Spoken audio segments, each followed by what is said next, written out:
Ramila Mahagat Ceann Comhairle, and can I just extend my thoughts and sympathies to the families of the 93 people whose deaths from COVID-19 were reported yesterday, and to indeed all those who have been bereaved in the course of this pandemic. We truly live through very difficult times for so many families. Taoiseach, your government has now abandoned plans to reopen special schools this week and special education. Minister Foley has twice promised that this would happen, and she has twice failed to deliver. And the promises have fallen apart due to government incompetence. And I have to say, the minister's approach on the media over the last 24 hours of finger-pointing and seeking to scapegoat SNAs and teachers is fooling nobody.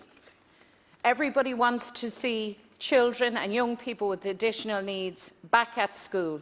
That has been and remains a shared objective, because they are the cohort of students that missed out most when schools closed in the spring. And the regression that was experienced by many as a result of the loss of their supports and routines was alarming. It caused incredible distress for them, for their parents, and now these children and young people lose out again, and again their parents are distressed. And the responsibility for this mess lies squarely with your government, Taoiseach. You told anyone who cared to listen that education during this pandemic was a priority, and yet you failed to put together anything resembling a Plan B. There was no thought given to how education would continue if schools had to close due to high rates of infection. Such a Plan B could have been, should have been on the shelf, having been discussed with all stakeholders, unions, management bodies, students and parents, and you've had months, since August in fact, to put in place these contingencies. By the way, special education is up and running in the north, and indeed right across Europe. So people are left wondering how it is and why it is that that can't happen here. And the truth is that instead of being prepared, you scrambled at the last minute to put together a plan. And it fell apart because there had been no consultation done and because you sought to bounce stakeholders. Your government has a tendency to dictate policy by press release. I mean, we saw Minister Foley and Minister Madigan racing to gazump each other in the media. And that approach has resulted in very serious implications for children and young people and their families. Minister Foley now claims that her plan collapsed because of bad faith. Well, let me tell you what's bad faith. It's bad faith to give these children, as she did, the impression that they would be back in school, when in fact the work was not done to ensure that schools were safe. The work was not done to ensure that all the people involved in delivering that plan were on board. And all of this happened because the minister made a big promise and hadn't done the work to deliver it. So, Taoiseach, children with special educational needs should be priority number one in education. They should be the first back into the classroom. But this has to happen on the basis of agreement. It has to happen on the basis of ensuring that schools are safe and that staff are safe. So, the talks that are, I hope, ongoing today need to take some serious shape now. I know that SNAs and teachers want to be back in school. I recall clearly in September that they moved heaven and they moved earth to get their classes back open again with very little notice. And you might advise Minister Josepha Madigan that comparing these professionals, teachers, SNAs and others, to mother and baby homes is not just crass and clueless, but is a very vain attempt to shift blame. Thank you, Deputy. The truth is that the concerns outstanding have to be addressed, and the other truth is that this can't go on forever. We need to see a result. We can't allow this to drift into the general reopening of schools. These children and their parents don't have the luxury of time. So what we need now, Taoiseach, is a real, concrete, deliverable solution. Thank you, Deputy MacDonald. Taoiseach, please. First of all, I want to sympathise with the families and all those who have been bereaved as a result of COVID-19, and particularly those 95 families that we heard of yesterday. It illustrates the extraordinary, devastating impact that this virus has had on our entire society and community. May I also take the opportunity today as well, Ceann Comhairle, just very briefly on behalf of the government and on behalf of the Oireachtas, to wish incoming President-elect Joe Biden the very, very best as he begins his journey as President of the United States. He is a very loyal friend of Ireland and has made no secret of that affection for this country. We look forward to welcoming him to Ireland during his presidency. Could I say also that it's with regret that I've heard Deputy MacDonald's contribution.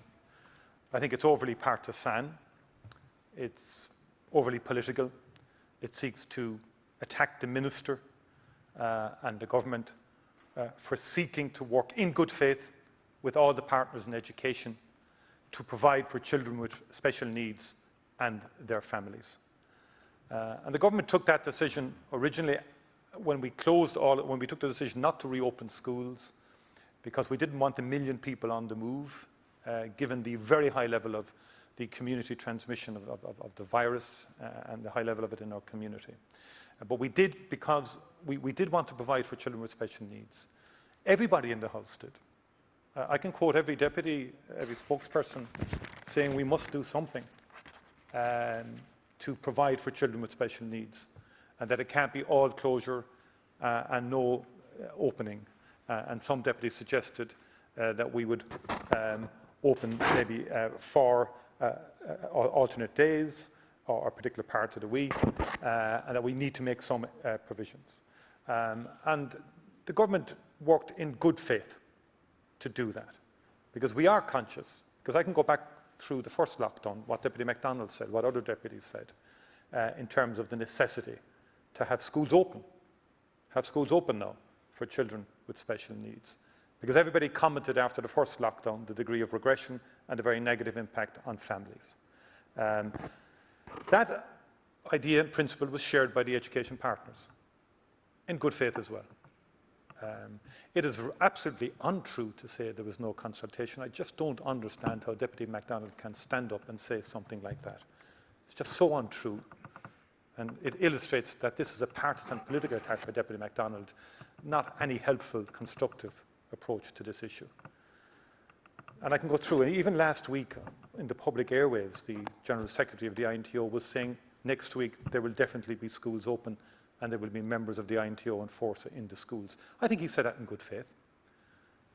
I think the leadership of the unions genuinely wanted and were anxious to try and get some provision for children with special needs.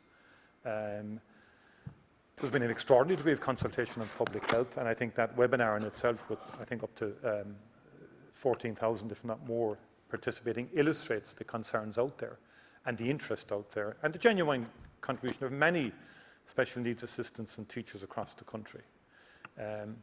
My sense of it is that there is a real genuine anxiety out there. And notwithstanding the combined sharing of the objective of opening schools for special needs children, that the wherewithal wasn't there to get a critical mass back into our schools right now. That's my sense of it, without apportioning blame to anybody. But I can go through all the quotes, I can go through all the meetings that have taken place between the department and the education partners. I can go through all of the responses of the Minister for Education on a whole range of issues that were raised by the unions on behalf of their members, all of which were acceded to and responded positively to. So I stand by the Minister's commitment and sincere commitment to open schools with special needs and the government's. And I think it's wrong to play politics with children of special needs, which I think is what I've witnessed this morning in your contribution. Thank you, Taoiseach. Deputy MacDonald. Well, holding the government to account, Taoiseach, as you very well know, is not playing politics. And if I can just point to the irony of a government that itself has played politics and rushed very quickly to point fingers at SNAs, at teachers, at anyone bar themselves for this fiasco. So there is a shared objective for special education to function. The Minister says that she is committed to that, but the Minister has twice announced its reopening and has twice failed to deliver.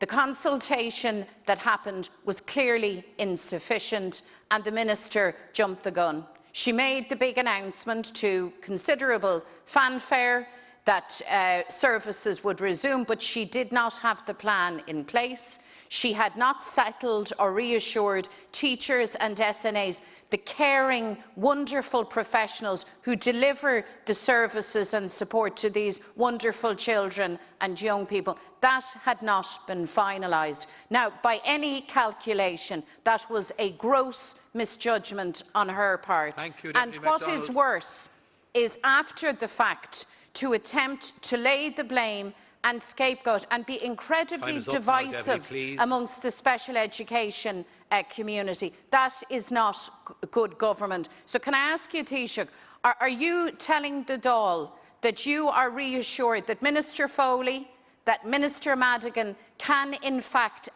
deliver an agreed return to school and services, and that can be done in the short term with the agreement and the necessary reasonable assurances that SNAs and teachers are looking for and rightly deserve? Thank you, Deputy. Taoiseach.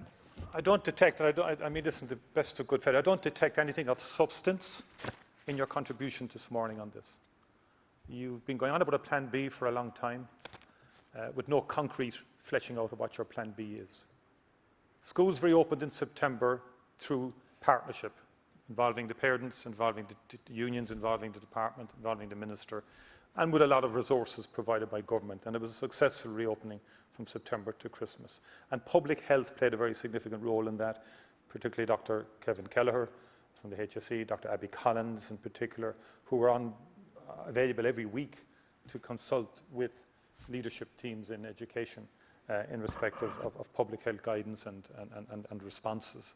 And so the whole journey up to now has been a shared one between the partners in education, and that will continue, and that engagement will continue.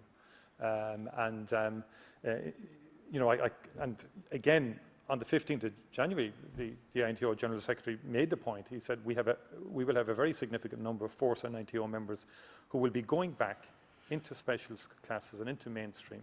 I believe that every single school in Ireland will be opening their doors late next week for children with additional needs. I think he meant that in good faith, but the point I'm making, it's clear that Minister Norma Foley equally felt that that was the trajectory of travel.